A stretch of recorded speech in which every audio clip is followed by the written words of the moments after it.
My name is Luca, and it's time for you to get some rest. Get comfortable in your cozy nest, where I will make you relax with a touch of an Italian accent. Mother Turkey and her chicks. Mother Turkey believed in the old adage taught to her by her grandmother. The early bird catches the worm. And every night, when the sun set, she took her little chicks to the highest branch they could reach in an old apple tree and sang them to sleep with this lullaby. Close your eyes, my little turkey chicks. Hide your heads, don't peep. Mother knows the buggy fox's tricks, and she'll watch while you sleep. Mother Turkey had told them about the buggy fox that lived in a hole on the other side of the hill, and it did not need more than the mention of the name to make them obey. I do not wish we could get just a look at him, said one chick, as his mother came to the end of the verse. I shouldn't know him if we met him. Oh yes, you would, replied his mother. He has a very long tail and a sharp nose on his teeth. Oh dear me, she exclaimed, as she flapped her wings at the thought of them. Will you wake us if he comes tonight? Asked another chick. I shall not need to do that, replied Mother Turkey. You will hear us talking. He is a very sly fellow and always very polite and says nice things. But you cover your heads. It is getting late. And she began to sing. Close your eyes, my little turkey chicks. Hide your heads, don't peep. Mother knows the buggy fox's tricks, and she'll watch you while you sleep. By the time Mother Turkey reached the end of the verse, this time all the chicks were fast asleep. Mother Turkey stretched out her wings once or twice and turned her heads in all directions, and then she settled herself for a nap. The moon was shining brightly when she awoke, and she saw not far off what looked like a large black dog walking cautiously toward the tree. Mother Turkey took another look and saw the bushy tail, and she perched herself more firmly on the limb and looked to see if her children were safe on there, too, for she knew that the buggy fox had come to take one of her chicks back to his hole if he could. Good evening, Mr. Fox, she said, as the fox came near enough to hear her. I was sure that I knew your splendid figure. You certainly make a most remarkable picture in the moonlight. Mr. Fox was somewhat taken aback at this compliment paid him in such a pleasant manner, for usually he was the one to make the remarks, and the turkeys listened, not daring to move or speak. He recovered from his surprise by the time he was under the tree, and said, You are the most flattering, Mistress Turkey, and I can only return the compliment by telling you that you are a picture yourself in the moonlight, sitting so stately on the limb. But if you would enjoy to the full extent this beautiful evening, you must come from the tree and take a walk over the hill.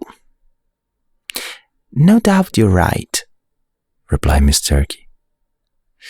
But I could not think of leaving my children alone.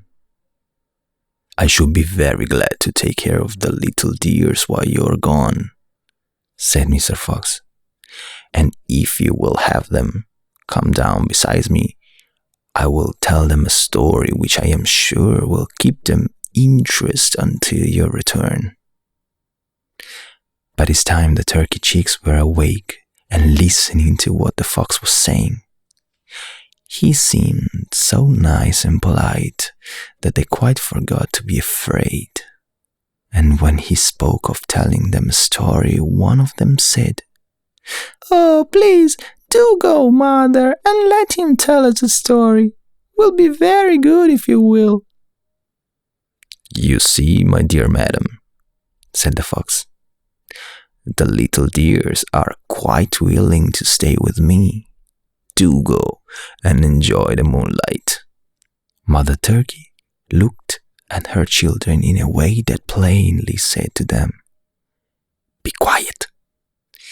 And then she said to Mr. Fox, "I appreciate your kind offer, and where my children will, should be very glad to leave them with you. But they have been sick and are so lean that I have to be very careful that they sleep and eat well, or they will not be fat by next Thanksgiving. And that would be a disgrace, you know." When the fox heard this, he was not so anxious to have the chicks come down, so he said, "I know just how anxious you must feel, Mistress Turkey, and if you will come down where I can talk with you without being heard, I will tell you the very thing to give them to make them fat." "If he cannot get the chicks, he will take me," thought Miss Turkey. "But I am too old a bird to be caught even by this sly fellow." Mrs. Turkey did not reply to this last remark. She was thinking of a trap she saw her master set the day before. "I wish you will walk around a little so my children can see what a beautiful bushy tail you have," she said. "They have never seen so handsome a fellow as you are." Mr. Fox was very proud of his tail, so he walked out from the shade of the tree and strutted about. "Tell him how handsome he is," whispered Mother Turkey to her chicks. "Oh, isn't he handsome?"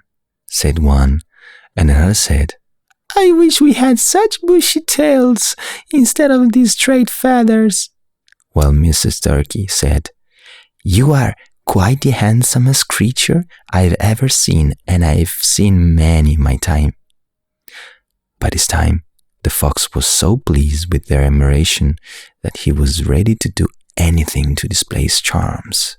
So when Mrs. Turkey said, "I wish you would run and show them how you can run and jump," he asked what he could jump on to show his nimbleness.